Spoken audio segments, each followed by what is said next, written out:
así como la iglesia parroquial de Santa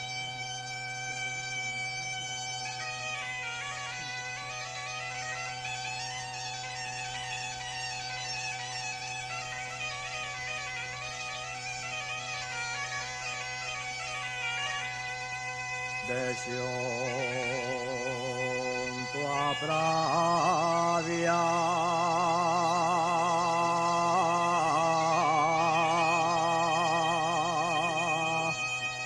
soy de un pueblín junto a Pravia.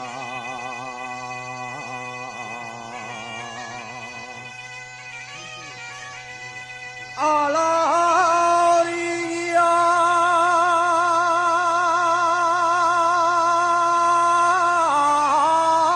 del Nalón,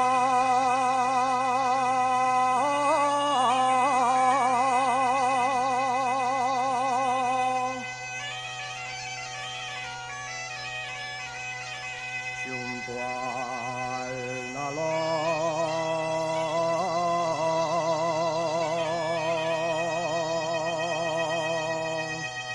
crecí de un tro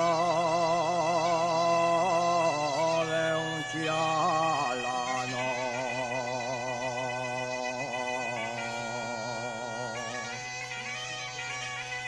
A la angula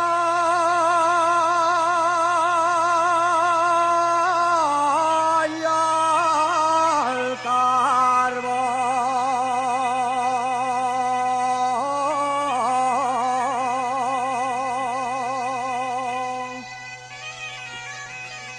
los trinos de un pasearín solía siempre escuchar,